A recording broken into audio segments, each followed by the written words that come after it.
Hello. हाँ जी, क्या मेरी आवाज़ सुनाई पड़ रही है? हेलो।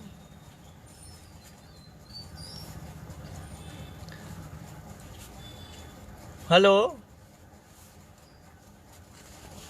हाँ, मैं डॉक्टर अनिल नेमा नरसिंहपुर पुरा वाले परिवार से हूँ। और मैं नेमा दर्पण द्वारा आयोजित काव्यांजलि प्रोग्राम में फिर अपना हास्य का पिटारा लेके आपके सामने हाजिर हूँ। तो सबसे पहले मैं माँ सरस्वती को प्रणाम करता हूँ। और इसके बाद हमारी पूज्य दादी जी हैं, हमारे माता पिता, उनको प्रणाम करता हूँ। सभी समाज के जो बुजुर्ग हैं, बड़े हैं, उनको प्रणाम करता हूँ। जो बराबरी के हैं उनको नमस्कार करता हूँ और बच्चों को प्यार देता हूँ। तो कमेंट नहीं आ रहे मन देखने? तुम्हें उसमें आने लगा? तुम्हें उसमें आने लगा?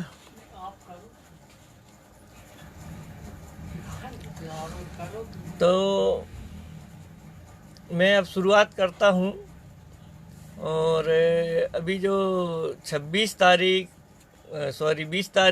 जून में जो आदरणीय डॉक्टर कृष्ण कुमार जी नेमा निर्झर जी हैं, उन्होंने समीक्षा कार्यक्रम में मेरे लिए कहा था कि आपने शायद पिछली बार हास्य बैंक कुछ कम सुनाए हैं, इसलिए आपको बिल्कुल ब्याज समेत देना पड़ेगा। तो मैंने कहा बिल्कुल सर, आपकी जैसे मैंने उनको कहा था कि बिल्कुल जैसा आपका मतलब जो आदेश है उससे आँखों पर। तो मैं बिल्कुल कोशिश करूँगा कि आज बिल्कुल ब्याज मूलधन के साथ ब्याज तो दूंगा ही, मिश्र धन भी देने की कोशिश करूँगा। इसलिए मैं अपना हास्य का पिटारा खोलना चाहता हूँ और शुरुआत करता हूँ अपनी सबसे पहली कविता, जो सन 84 में मैंने साइंस कॉलेज में फर्स्ट ईयर में था जब लिखी थी, और बस वो 2 दिन में ही छप के पेपर में आ गई थी, जिससे मेरा उत्साहवर्धन हुआ। और बस उसके बाद फिर मेरा वो अनवरत कार्यक्रम चलता रहा, मैं लिखता रहा, पेपर में भी छपते रहे, पत्र पत्रिकाओं में छपता रहा, ये सब चलता रहा, कार्यक्रम चल रहा, अनवरत चल रहा है। और अब मैं आपके सामने हूँ। तो मेरी पहली कविता का शीर्षक था याद। तो सुबह होते ही, सुनिएगा, कि सुबह होते ही मुझे तुम्हारी याद आती है। सुबह होते ही मुझे तुम्हारी याद आती है। गुलाबी साड़ी में लिपटा तुम्हारा तन बदन, तुम्हारे तन से निकलती हुई वह भीनी भीनी खुशबू छूकर मेरे मन को मदहोश बनाती है। जी चाहता है, जी चाहता है कि तुम्हें अपने होठों का चुंबन दूं। तुम्हारी याद मेरे दिल को तड़पा जाती है। दोस्तों, दोस्तों, घबराइए नहीं, ना ये मेरी साली है, ना मेरी घरवाली है, ये सिर्फ एक चाय की प्याली है, ये सिर्फ एक चाय की प्याली।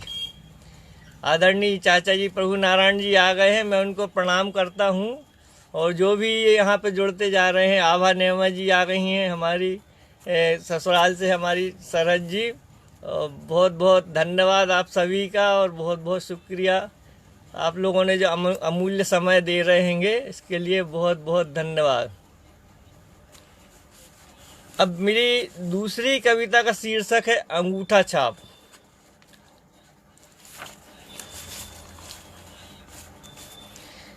पढ़े लिखे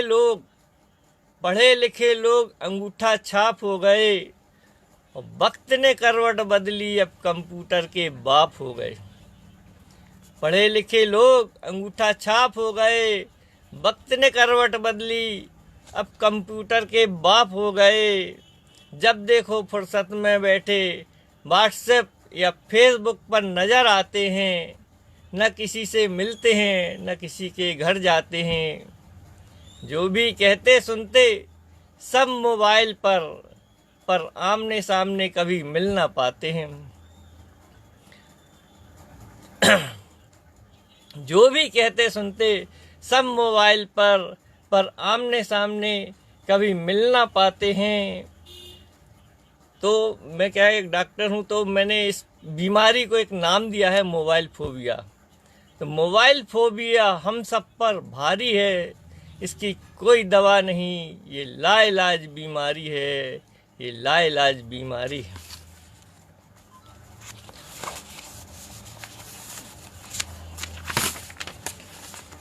अभी क्या है कि महंगाई की मार बहुत भारी है, हर आदमी कहीं ना कहीं किसी न किसी रूप में परेशान है।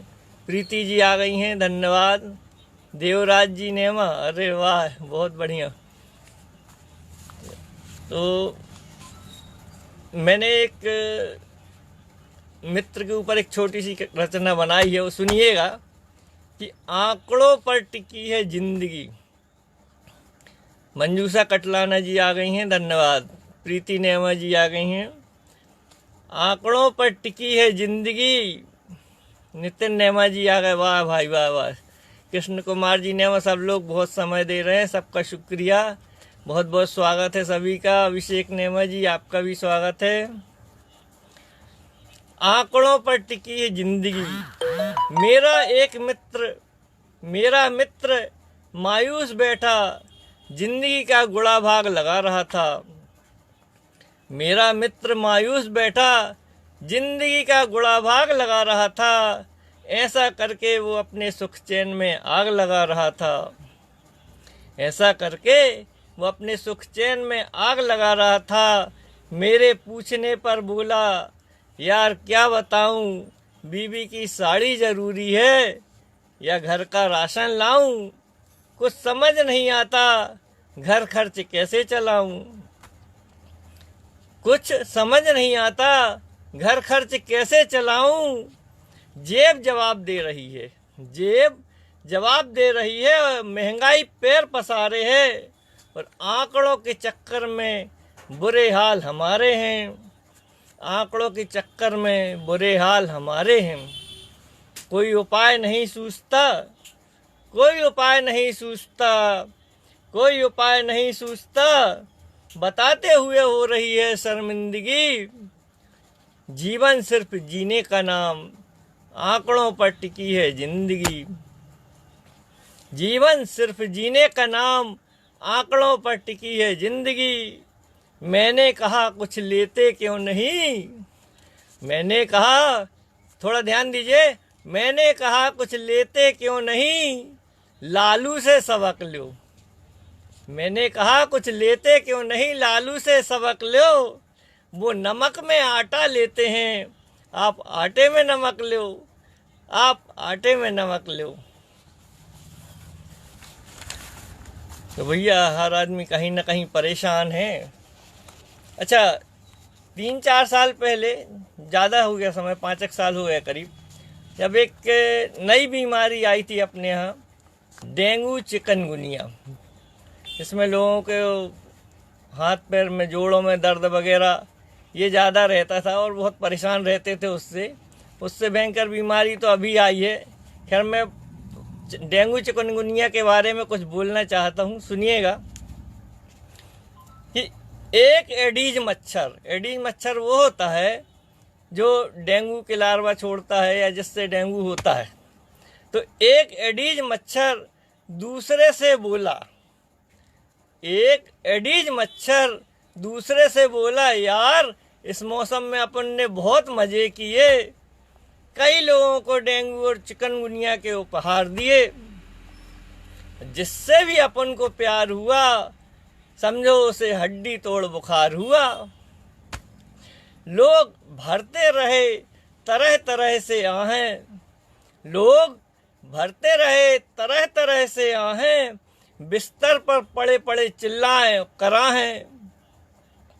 इतने लोगों को अपन ने घेरा, इतने लोगों को अपन ने घेरा, हद से ज्यादा तकलीफ दी पेरा, पर नेता बच गए। दूसरा बोला, भैया अच्छा ही हुआ, वो अपन से ज्यादा खतरनाक हैं, अच्छा ही हुआ वो अपन से ज्यादा खतरनाक हैं।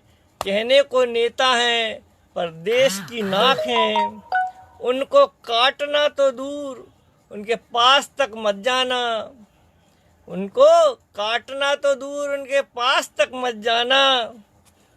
उनको काटा तो अपना जीना दुश्वार हो जाएगा, वो तो बच जाएगा और अपन को हड्डी तोड़ बुखार हो जाएगा, अपन को हड्डी तोड़ बुखार हो जाएगा।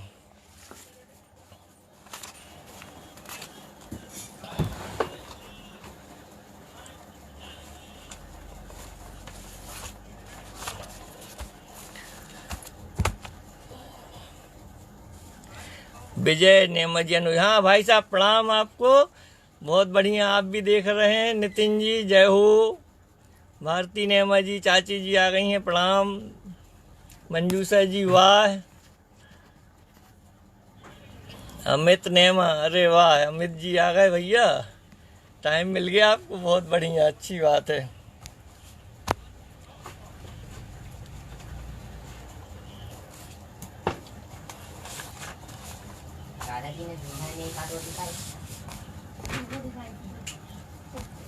अभी हम सुनाते हैं कि बेरुखी से आपकी घबरा गए हम। सुनिएगा, बेरुखी से आपकी घबरा गए हम, ये शीर्षक है। अब आपको आगे बताना होगा ये किसके बारे में बात हो रही है। मैं एक जगह जाके रुक जाऊंगा, आपको बताना होगा कि किसके बारे में बात हो रही है। कि जब से तुम्हें चाहा कहीं खो गए हम, जब से तुम्हें चाहा कहीं खो गए हम, दिन को सुकून था न रात को आराम, और सपनों में भी तुम मुझको नजर आ गई तुम, सपनों में भी मुझको नजर आ गई तुम। ताउम्र तेरी खातिर बेचैन में रहा, ताउम्र तेरी खातिर बेचैन में रहा, रहमो करम हुआ ना दीदार ही तेरा, बेरुखी से आपकी घबरा गए हम। सब कुछ लुटा के भी तुझे पा न सका, इस बात का दिल में गम रहेगा सदा। अब मैं यहाँ थोड़ा रुकता हूँ और आपसे पूछना चाहता हूँ कि आप बताइए अपने हिसाब से कि ये किसके बारे में बात हो रही, कोई बताएगा कमेंट्स में।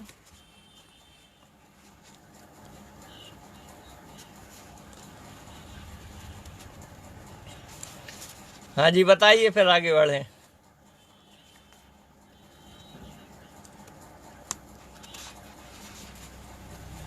कोई नहीं बता पा रहा है। सब कुछ लुटा के भी तुझे पा न सका, इस बात का दिल में गम रहेगा सदा। कुर्सी की ऐसी चाह में पगला गए हम, कुर्सी की ऐसी चाह में पगला गए हम।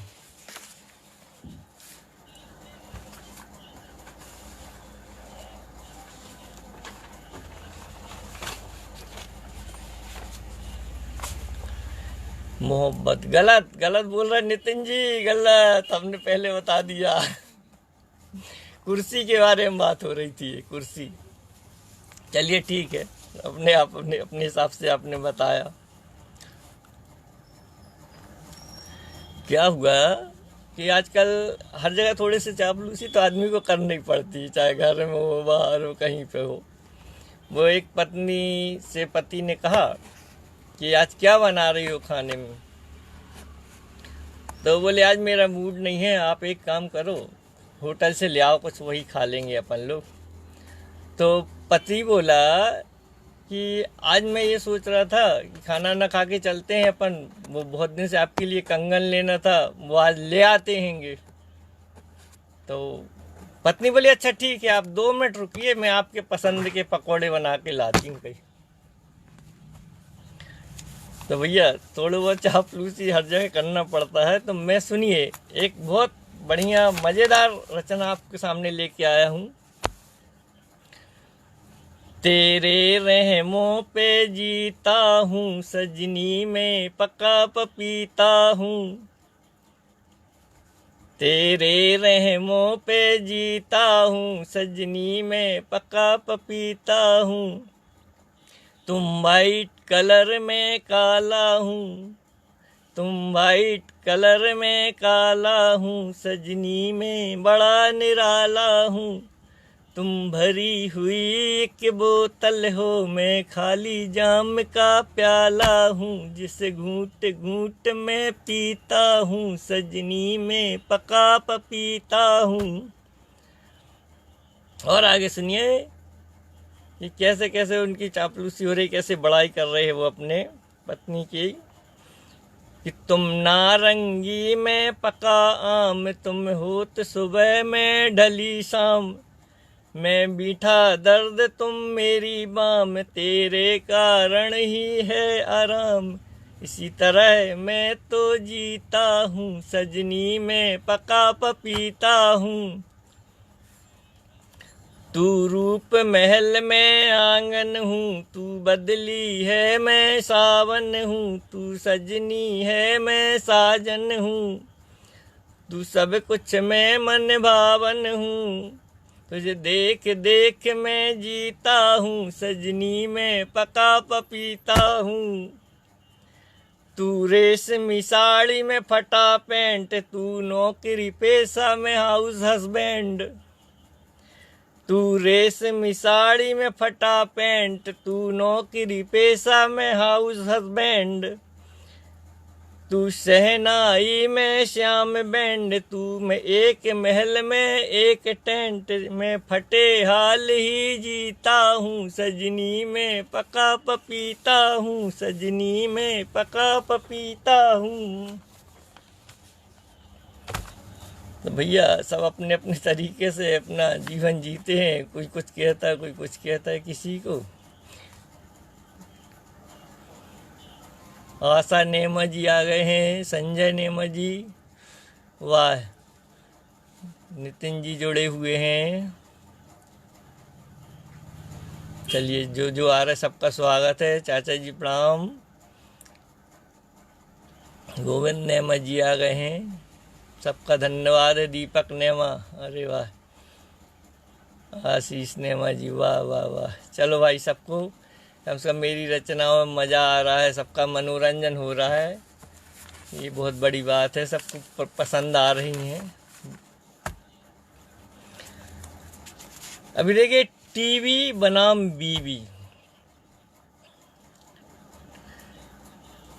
टीवी बनाम बीवी, क्या अंतर है दोनों में, या क्या समानता है, देखिए आगे। और कहीं ना कहीं आपको ये लगेगा कि ये हकीकत भी है, थोड़ा समझना उसको।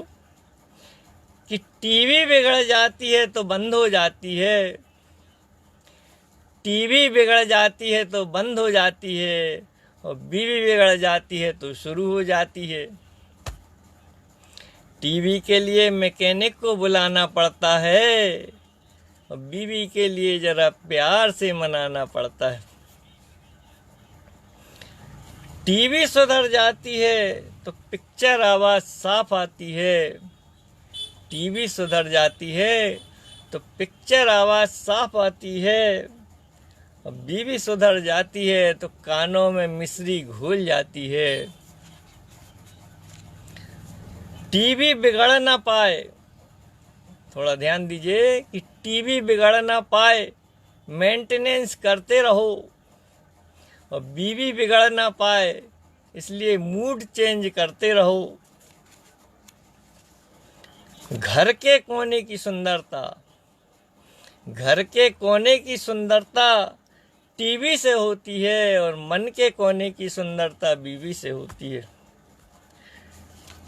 टीवी जब ज़्यादा बिगड़े तो उसको बदलना पड़ता है, टीवी जब ज़्यादा बिगड़े तो उसको बदलना पड़ता है, और बीवी जब ज़्यादा बिगड़े तो खुद को बदलना पड़ता है।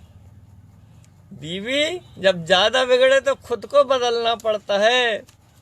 और एक पते की बात, कि टीवी बिगड़ जाती है तो धोखा दे जाती है, टीवी बिगड़ जाती है तो धोखा दे जाती है। बीवी बिगड़े ना बिगड़े, जिंदगी भर साथ निभाती है, जिंदगी भर साथ निभाती है।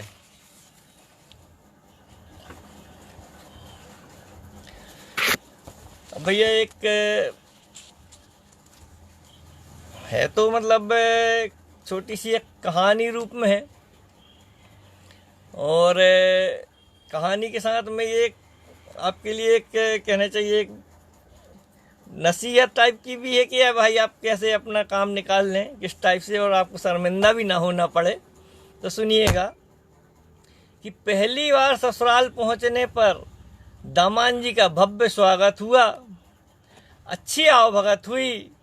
दामाद जी जरा शर्मीले स्वभाव के थे।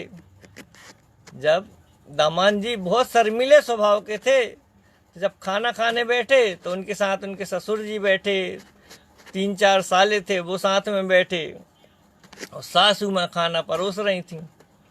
परोसते परोसते सासू माँ दामाद जी के बाजू में बैठ गईं और हाल चाल पूछने लगी, बेटा गांव की रास्ता है, आने में कोई तकलीफ तो नहीं हुई? तो बोले नहीं माँ जी, कोई विशेष तकलीफ तो नहीं हुई। हाँ, पर क्या हुआ कि इन्हें परोसते परोसते सासू माँ पापड़ परोसना भूल गई। अब जे भैया पापड़ के बहुत शौकीन हो, मन में सोचे यार मांगे तो कैसे, 4 लोग बैठे हैं, यदि मांगते हैं तो थोड़ा शर्मिंदगी उठाना पड़ेगी। इसलिए उनने एक चाल चली। कैसी चाल चली? तो बोले नहीं माँ जी, और कोई तकलीफ तो नहीं हुई रास्ते में आने में, बस एक सांप मिला था। अच्छा, सांप मिला था? आदमी नाम से ही घबरा जाता है कि भाई सांप मिला था। अच्छा, तो भैया उन्होंने कहा कितना बड़ा था? बस यही करीब 2-3 हाथ का था। बोले बड़ा था? बोले अच्छा अच्छा। तो उनको कह आया कि आपसे कितनी दूर था भैया? बोले नहीं कोई ज़्यादा दूर नहीं था। बोले बस जितनी दूर वो पापड़ रखे हैं उतनी दूर था। बोले अरे सासू माँ बोली मैंने तो आपको पापड़ परोसे ही नहीं है। बोले नहीं नहीं माँ जी, मैं पापड़ नहीं मांग रहा हूँ, मैं बता रहा हूँ। नहीं नहीं बेटा, मैं बिल्कुल बातों में भूल गई कि आपको पापड़ परोसा ही नहीं। पापड़ परोस के फिर बाजू में बैठ गए। फिर बोले अच्छा बेटा फिर क्या हुआ? कुछ नहीं माँ जी, फिर वो सांप जाके किसी बिल में घुस गया। अच्छा अच्छा, चलो ठीक है, कोई बात नहीं। तो बोले, तो उनको तसल्ली हुई कि चलो भैया कोई तकलीफ नहीं हुई, कुछ नहीं हो पाया। फिर धीरे से बोली बेटा थोड़ी सी कढ़ी लाऊं का? तो जो दामाद जी पूछे धीरे से, वो भी धीरे से बोले माँ जी बनी है का? बोले बनी है का?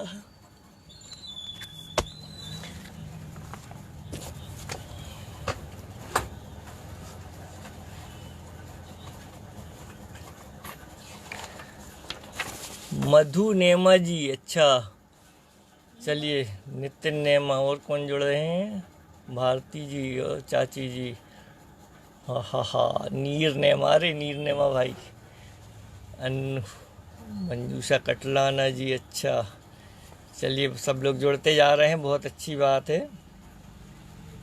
अभी क्या है, बीच में पड़ गया लॉकडाउन, क्योंकि आपको पता है कि ये खतरनाक बीमारी अपने यहाँ आई है जो 2 साल से परेशान कर रही लोगों को, और कितना ज़्यादा इसमें आम जन का हानि हुई है कहना चाहिए, और कितना धन की हानि हुई है, कितना नुकसान हुआ है, कितना लोगों ने भोगा है। तो इस पे मैंने कुछ लिखा है थोड़ा सा कि लॉकडाउन जब हुआ तो लोग घर से बाहर नहीं निकलते थे। अब ये मान के चलिए कि चाहे आप शहर कह लें, गांव कह लें, घर कह लें, मकान कह लें, बिल्डिंग कह लें, जो भी कुछ कह लें, पूरा घर संसार ही सब कुछ था। चाहे टाउन कह लें, उसको कुछ भी कह सकते हैं, ये पूरा घर संसार ही सब कुछ था। आप घर से बाहर नहीं निकल सकते थे, क्योंकि जो सुकून था या अपन को बचत करना थी तो वो घर में ही हो पाती थी।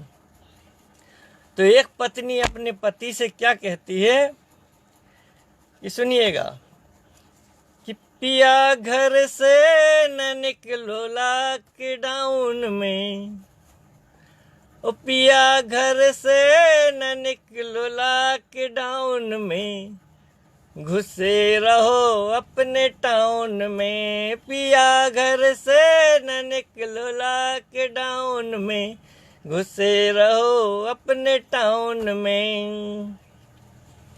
कौन देश से आओ करो ना, मुश्किल कर दो सबको जीना, फिर से आ गओ वही महीना। मतलब पिछले साल जो हुआ था उसी समय ये फिर हो गया।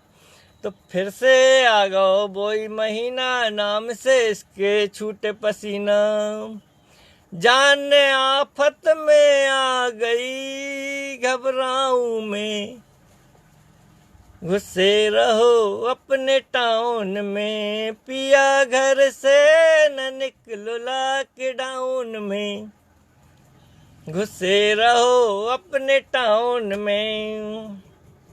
और क्या कहती है कि सबसे दूर दूर तुम रहियो, कोऊ से ना तुम ही चिपकियो, कोरोना से डर के रहियो, सबसे तुम बच बच के रहियो, चाहे गर्मी में हो, चाहे गर्मी में हो, चाहे सावन में, घुसे रहो अपने टाउन में, पिया घर से न निकलो लॉकडाउन में, घुसे रहो अपने टाउन में।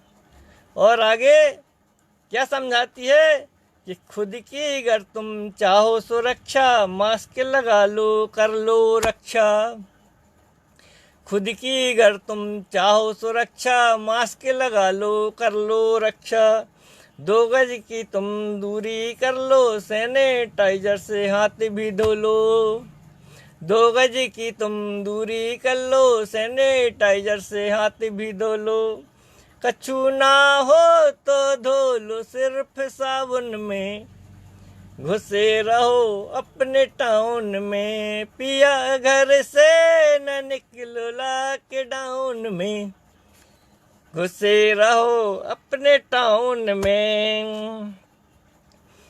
और क्या कहती है कि देखो तुम बाहर ना जाना, देखो तुम बाहर ना जाना, ना कोई मुश्किल में आ जाना, देखो तुम बाहर ना जाना, ना कोई मुश्किल में आ जाना, चल है ना अब कोई बहाना, चल है ना अब कोई बहाना, पूजा कर है पुलिस तुम्हारी और ऊपर से जुर्माना, पूजा कर है पुलिस तुम्हारी और ऊपर से जुर्माना। तो इसीलिए कहते हैं कि चाहे लुंगी पे रहो, चाहे गाउन में, घुसे रहो अपने टाउन में, पिया घर से न निकलो लॉकडाउन में, घुसे रहो अपने टाउन में, जाको तुम करबो चाहे कालो। सुनो, मतलब किसके बारे में बात हो रही? कोरोना के बारे में, कि जाको मुंह करबो चाहे कालो, जाके तुम वैक्सीन लगवा लो, जाको मुंह करबो चाहे कालो, जाके तुम वैक्सीन लगवा लो, आज को काम ने कल पे टालो, करियो ना तुम हीलो हवालो, चाहे पुट्ठे पे लगे चाहे बाहों में, घुसे रहो अपने टाउन में, पिया घर से न निकलो लॉकडाउन में, घुसे रहो अपने टाउन में।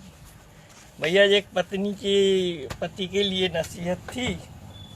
कोई मानता है कोई नहीं मानता, सब अपने अपने हिसाब से चलते हैं।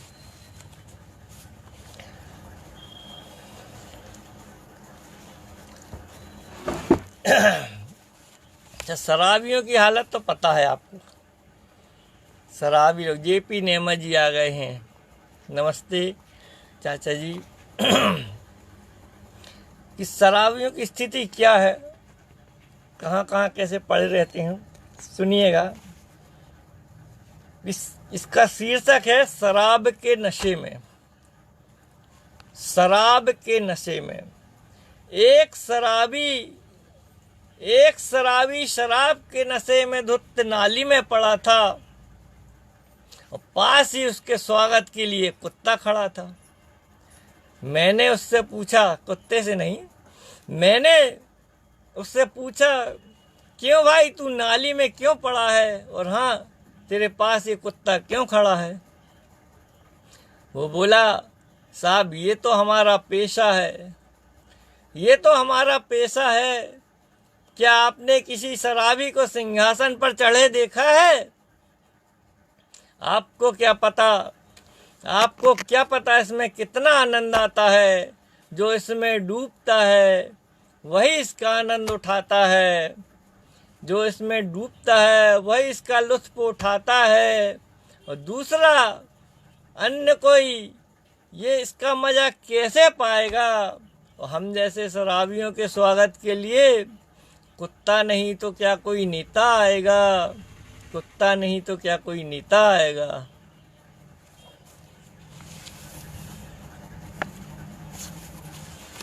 अब एक पैरोडी गीत हो जाए। अच्छा, थोड़ा मैं कुछ पूछना चाहता हूँ, आप लोग कमेंट्स में बताइए। आप बता सकते हैं कि कंघी का क्या क्या उपयोग है? आप सोचेंगे ये कैसा सवाल है, लेकिन फिर भी बताइए, फिर मैं बताता हूँ कंघी का क्या उपयोग है। कोई बताएगा?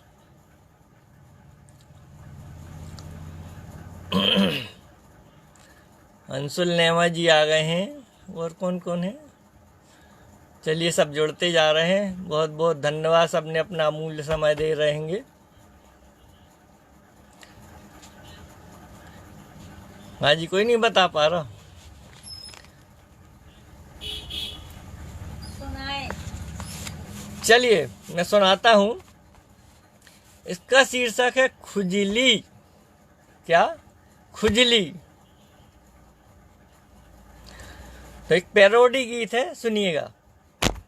मिले न कंगी हम घबराए, मिले तो पीठ खुजाए, हमें क्या हो गया है, हमें क्या हो गया है। उसी से अपने बाल संवारे, उसी से मन बहलाए, हमें क्या हो गया है, हमें क्या हो गया है। ओ मेरे साथिया,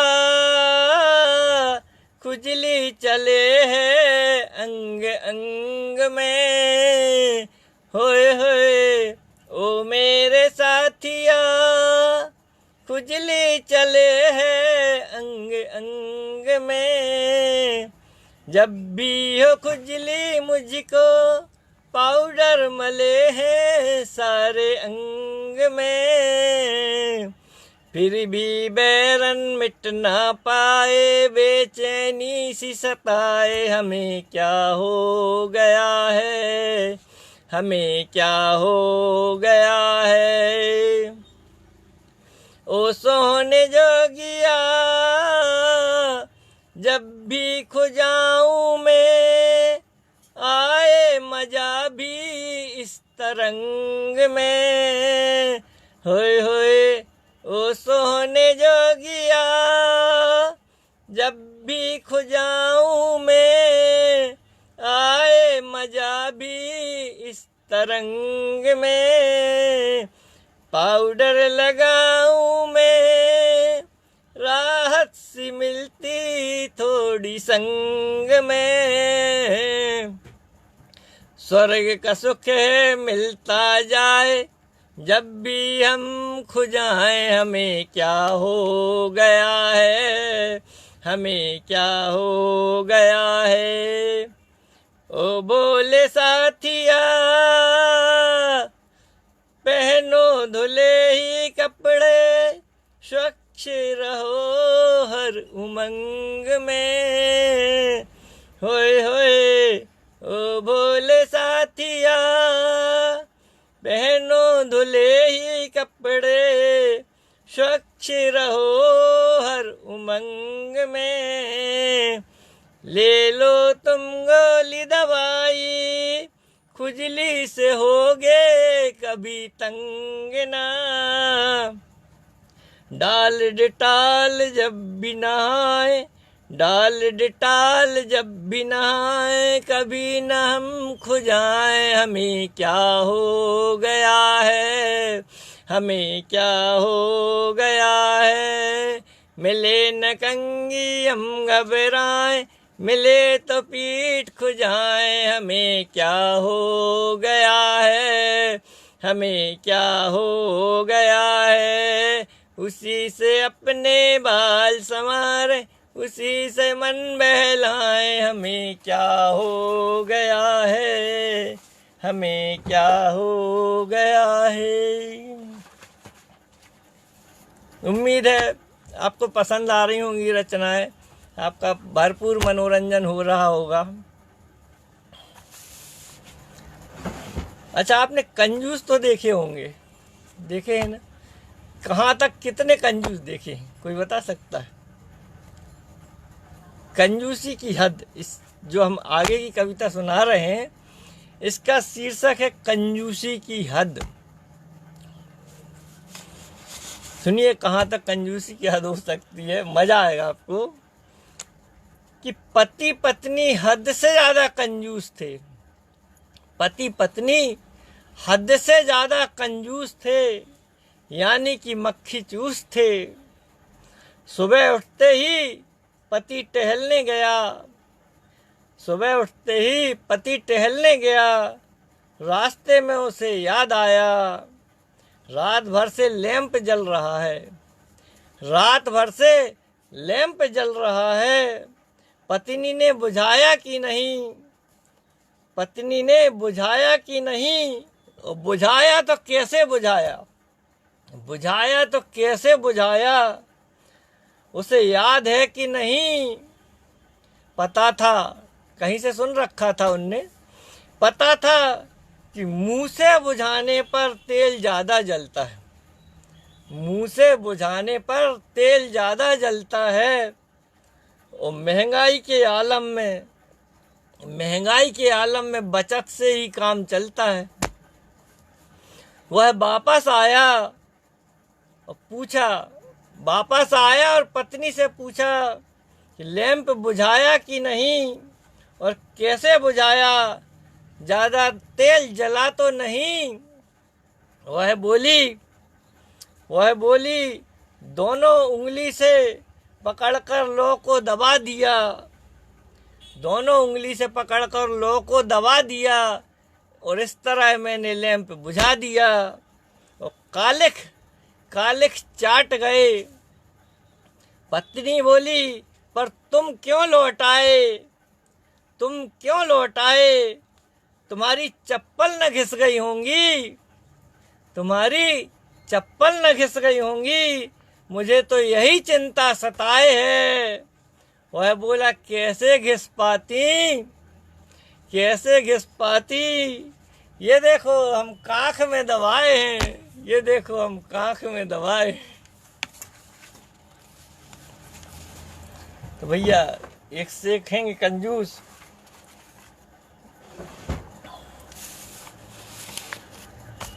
अब देखो भैया, ये तो सब अपना अपना वो है कि कौन कैसे रहता है कैसे नहीं रहता।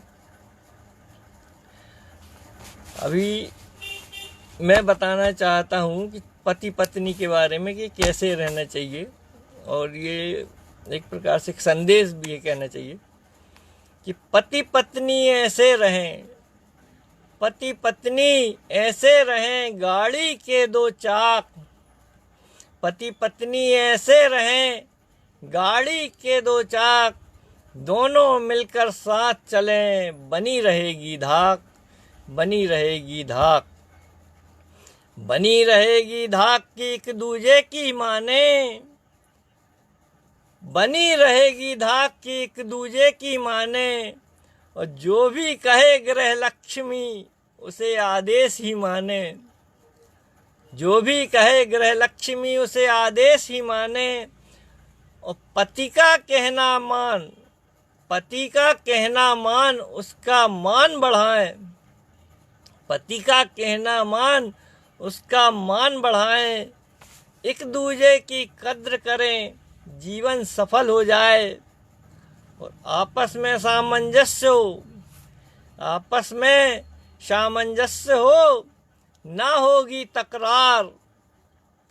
एक गरम एक नरम, एक गरम एक नरम हो, खूब बढ़ेगा प्यार, खूब बढ़ेगा प्यार, न कोई टेंशन में आए। दोनों मिलकर हल करें जब कोई मुश्किल आ जाए। अटल रहे विश्वास, कोई कान भर जाए। ऐसा हो ये प्यार कि दुनिया देखती रह जाए, दुनिया देखती रह जाए।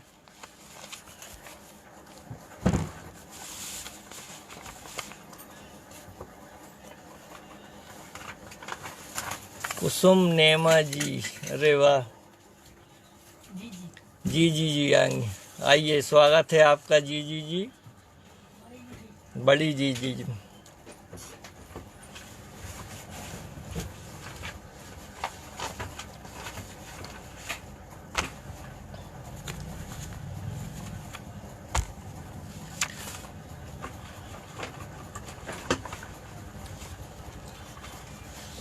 अब हास्य व्यंग तो बहुत हो गई, अब थोड़ी सी मैंने पिछली काव्यांजलि 27 जनवरी में जो हुई थी, मेरे पापा जी का जन्मदिन था, तो पापा जी के सम्मान में मैंने कुछ रचनाएं पढ़ी थी।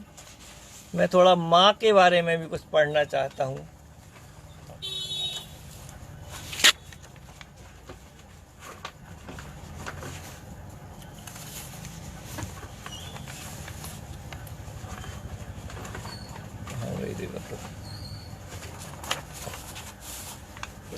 अभी अपन ने कुछ दिन पहले मदर्स डे भी मनाया है, तो माँ के बारे में मैं कहना चाहता हूँ कि माँ की ममता का साया, माँ क्या होती है कि माँ की ममता का साया प्रकृति का अनुपम उपहार।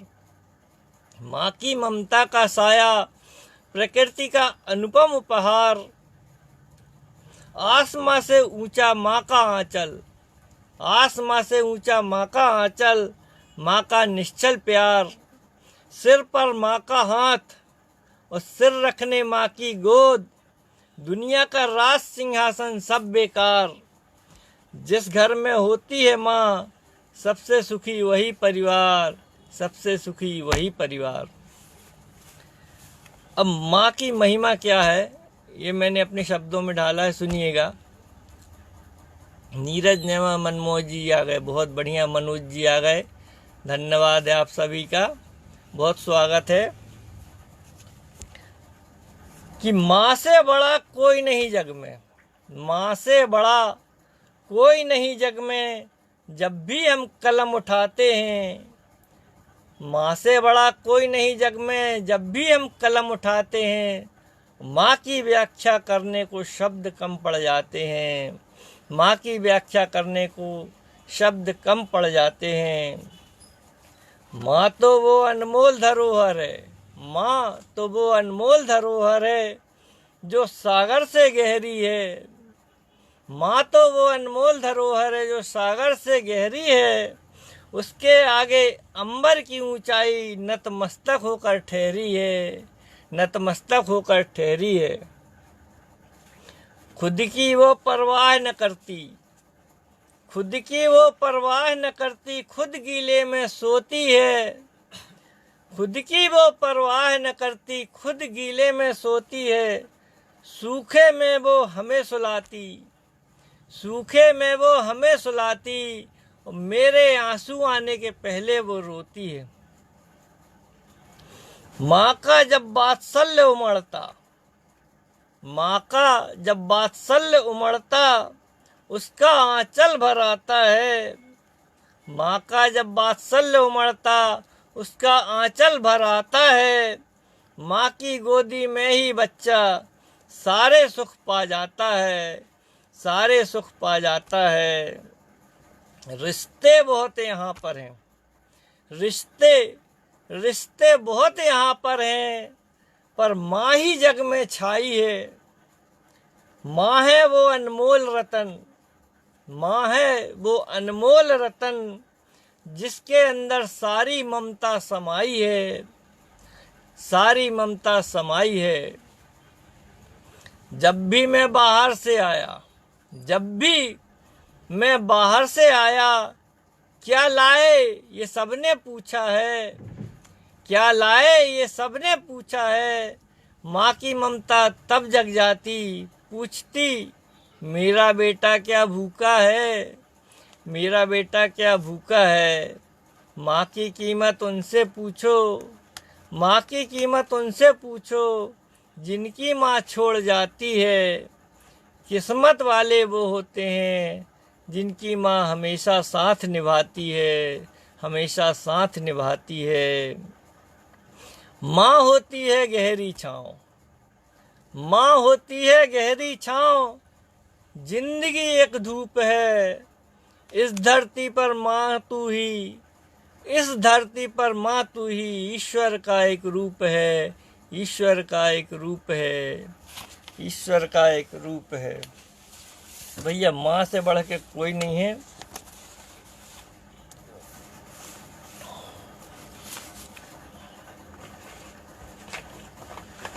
कितने बज गए अमन? घड़ी देख रहे, 15 मिनट है।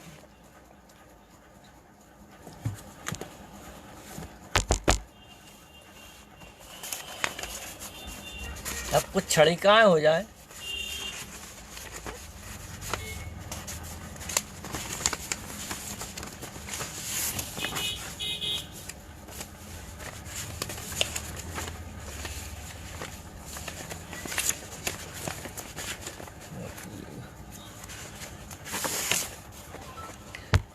क्षणिकाएं सुनिए कुछ कुछ। कि पहले तो मेरा बड़ा नाम था, पहले तो मेरा बड़ा नाम था, अब रह गए हैं सिर्फ नाम के। पहले तो मेरा बड़ा नाम था, अब रह गए हैं सिर्फ नाम के। लॉकडाउन ने यारो निकम्मा बना दिया, वरना हम भी आदमी थे काम के, हम भी आदमी थे काम के। बिगड़ा काम ना बने, ये क्षणिका के साथ कुछ नसीहत भी है समय के हिसाब से। कि बिगड़ा काम ना बने करवाले रिश्वत देकर, बिगड़ा काम ना बने करवाले रिश्वत देकर। रिश्वत पकड़ी जाए, रिश्वत पकड़ी जाए तो छूट जाए रिश्वत देकर, रिश्वत पकड़ी जाए तो छूट जाए रिश्वत देकर।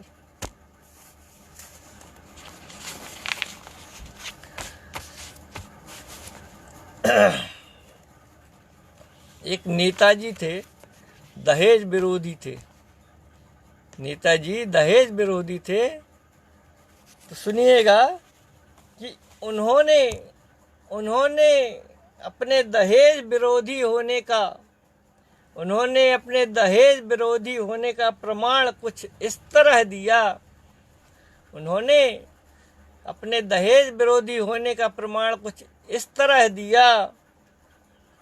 बेटे की शादी में टीवी, स्कूटर, फ्रिज भेंट समझकर स्वीकार किया, भेंट समझकर स्वीकार किया। बहू के घर में आने से खुशहाली छाई, बहू के घर में आने से खुशहाली छाई है। कारण कि वो दहेज में ढेर सा सामान लाई है, दहेज में ढेर सा सामान लाई।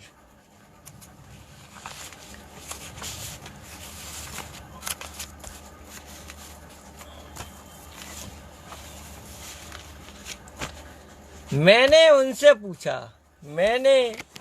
पूछा क्यों भाई ये तुम्हें क्या हो गया है, क्यों भाई ये तुम्हें क्या हो गया है। पहले तुम गुलाब का फूल लाते थे और अब गोभी का फूल लाते हो, पहले तुम गुलाब का फूल लाते थे और अब गोभी का फूल लाते हो। उन्होंने बड़े मायूस होकर जवाब दिया, अब मेरा ब्याह हो गया है, अब मेरा ब्याह हो गया है।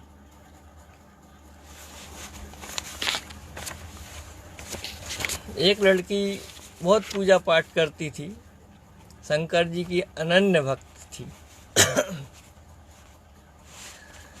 बस पूजा पाठ करती और बोलती शंकर जी से कि हे प्रभु मेरी पूजा का कुछ तो सिला दे, मेरी पूजा का कुछ तो सिला दे।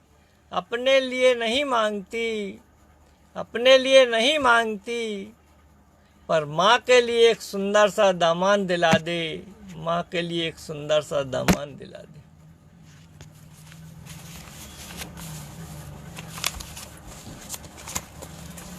अभी चुनाव भी आ रहे हैं भैया आगे, तो सुनिएगा कि हार जाने पर एक नेता ने दूसरे को चाकू दिखाया है। हार जाने पर एक नेता ने दूसरे को चाकू दिखाया है। बोला बता तुझे किसने जिताया है।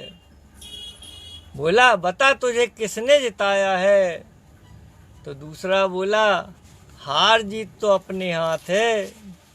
हार जीत तो अपने हाथ है। जो जनता के साथ है और जनता उसके साथ है। जनता उसके साथ है।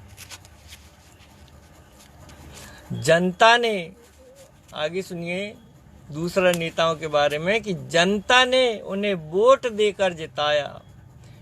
जनता ने उन्हें वोट देकर जिताया, अपना नेता बनाया। और वो आश्वासन की रेवड़ी जो बांट कर गए तो दोबारा मुंह नहीं दिखाया। दोबारा मुंह नहीं दिखाया। भैया ऐसे ऐसे नेता होते हैंगे।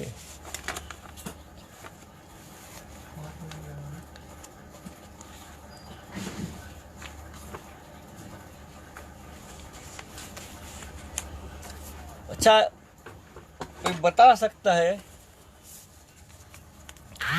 ये हमारी धरोहर क्या है? धन पैसे, अचल संपत्ति, मकान, बिल्डिंग वगैरह नहीं, ये हमारी धरोहर नहीं है। तो फिर क्या है ये हमारी धरोहर? सुनिएगा। धन्य है हम, धन्य है हम जो हमारे सिर पर बुजुर्गों का साया है।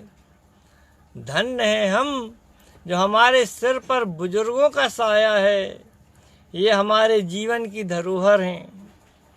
ये हमारे जीवन की धरोहर हैं। यही हमारी माया है। यही हमारी माया है। चेहरे की झुर्रियाँ ना देखिए। चेहरे की झुर्रियाँ ना देखिए। ये तो उम्र का तकाजा है। चेहरे की झुर्रियाँ ना देखिए। ये तो उम्र का तकाजा है। जीवन के उतार चढ़ाव, धूप छाँव, सभी ख्याल तरोताज़ा हैं। सभी ख्याल तरोताज़ा हैं। इनके अनुभव से हमने भी बहुत कुछ सीखा है। इनके अनुभव से बहुत कुछ हमने भी सीखा है। अपनत्व रिश्तों के मायने, अपनत्व रिश्तों के मायने, सभी कैसा जीवन जीने का तरीका है। उम्र से ये ना समझें, उम्र से ये ना समझें, ये जीवन से निराश हैं, थके हुए होते हैं। उम्र से ये ना समझें, ये जीवन से निराश हैं, थके हुए होते हैं। बहुत कुछ देखा सुना, बहुत कुछ देखा सुना, ये चुके हुए नहीं। जो भी करना था वो कर चुके होते हैं। वो कर चुके होते हैं। हमारे लिए बहुत किया इन्होंने, हमारे लिए बहुत किया इन्होंने। अब हमारी बारी है। हमारे लिए बहुत किया इन्होंने, अब हमारी बारी है। इनकी ख्वाहिशें, इनकी चाहत, इनकी मुस्कुराहट, सब हमारी जिम्मेदारी है। अब हमारी जिम्मेदारी है। अब हमारी जिम्मेदारी है।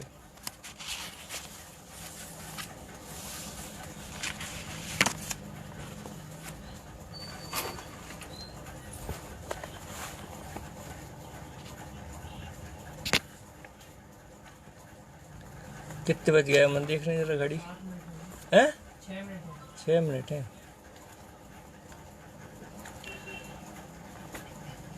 तो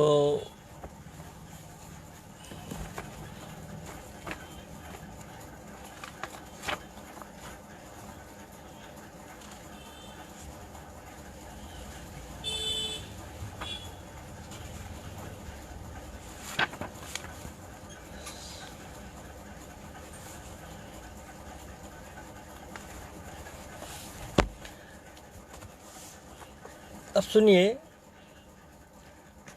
एक हकीकत है कि होम करो हाथ जलता है। होम करो हाथ जलता है। किसी ने सच ही कहा है, किसी ने सच ही कहा है कि होम करो हाथ जलता है। यह फलसफा पता नहीं क्यों मुझे बहुत खलता है। जिसका भी भला किया बुराई हाथ आई, जिसका भी साथ दिया उसने की बेवफाई। पता ना था कि ऐसी भलाई का यही सिला मिलता है, ऐसी भलाई का यही सिला मिलता है। किसे अपना कहें, किसे अपना कहें, किसे माने पराया। पराया अपना हुआ और अपना हुआ पराया।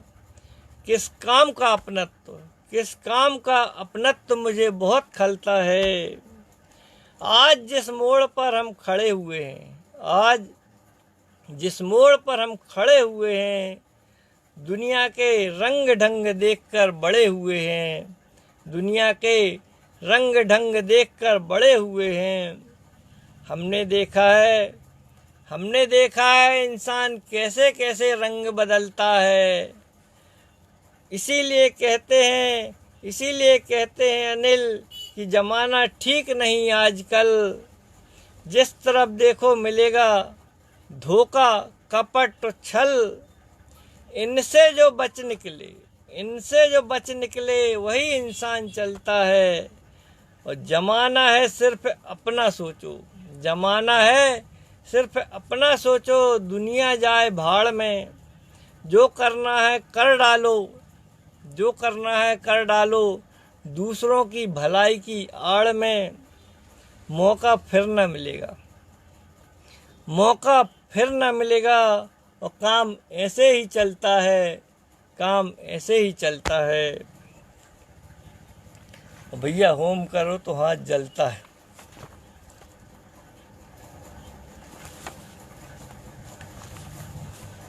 तो कितने बज गए, हो गए टाइम? 3 मिनट है।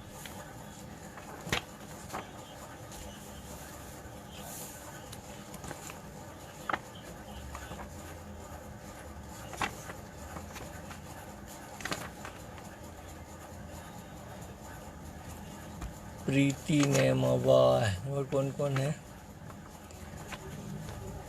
चलिए, सब लोग सुन रहे हैं, बहुत अच्छी बात है।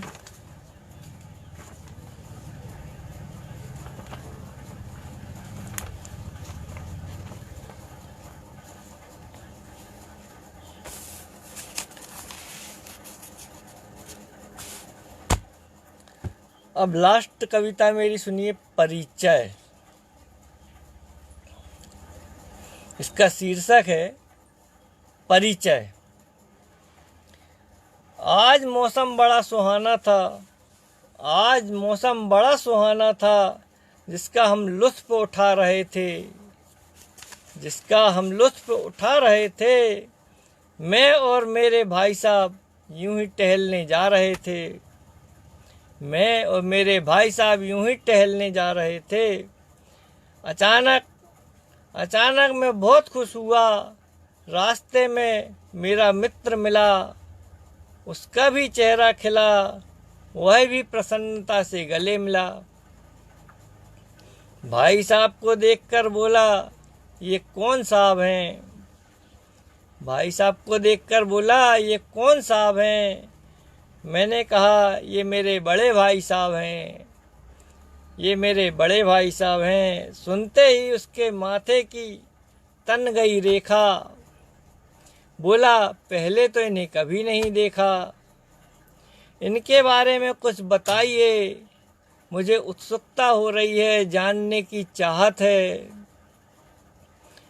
मैंने कहा, हम दोनों एक ही दुकान के लुटे हुए 2 ग्राहक हैं।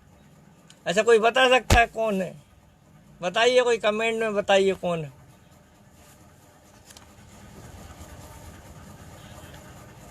बताइए कोई।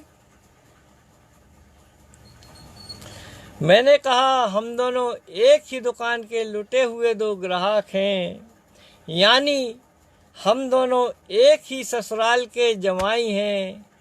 आप समझ ही गए होंगे, आप समझ ही गए होंगे कि ये हम दोनों आपस में साड़ू भाई हैं, हम दोनों आपस में साड़ू भाई हैं।